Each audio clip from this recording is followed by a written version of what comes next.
everyone. Hello, Miss Purwanti. We are from Group 2. My name is Dwi Alfianti Rustu Fauzi, and you can call me Fifi. And my name is Harsa Rifata Sabila. You can call me Harsa. And my name is Nur Khairia. You can call me Yaya. Today, we are presenting a topic that is highly relevant to our journey as English literature students. It is the effectiveness of subtitles versus dubbing in enhancing language proficiency. As mentioned in the Toastmasters video provided by Mrs. Purwanti, a captivating speech topic often stems from our personal education and daily activities. We choose this topic because in our third semester, we are starting to analyze language more deeply.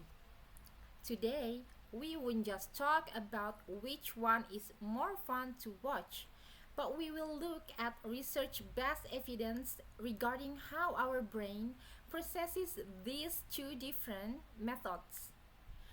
I am Vivi and I will be your moderator today. To start our analysis, Harsa will explain the linguistic side of this topic. Please, Harsa. Thank you, Viv. Let's discuss the first academic pillar, phonology and cognitive load. Based on research in second language acquisition or SLA, subtitles provide that we call multimodal input. When we watch a movie with subtitles, our brain is performing a complex task, matching the phonemes or the sounds we hear with the gradient or the text we read. This process is vital for our phonological awareness. It helps us understand the difference between words that sound similar because we can see the spelling while hearing the native speaker's pronunciation.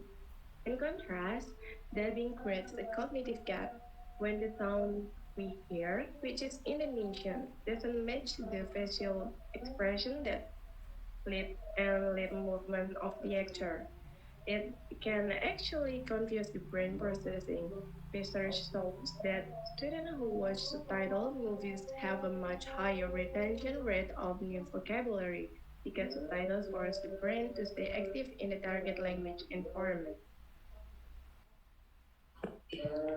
Building on Harsh's point, I want to emphasize the sociolinguistic perspective. In our major, we study how language reflects culture. A major research challenge in dubbing is lip-sync synchronization.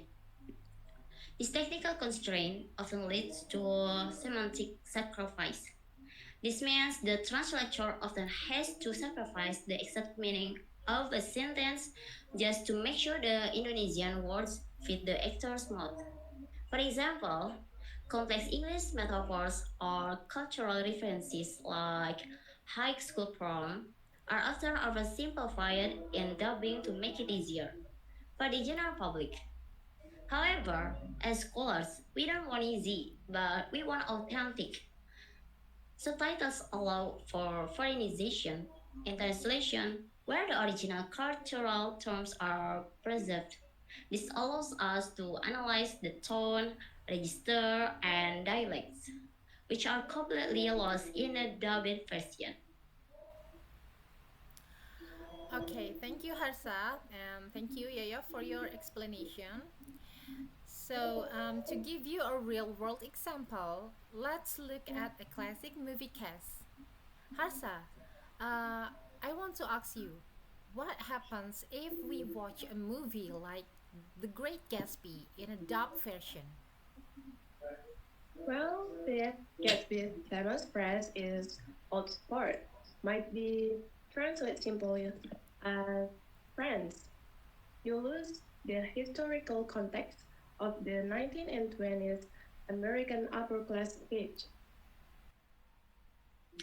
Exactly, but with subtitles, you see the text all sports while hearing the specific intonation. You learn that this is a specific social marker. a piece of literary identity that is crucial for our analysis as literature students. This is why we believe subtitles offer a deeper academic experience. All right. Thank you so much for your explanation.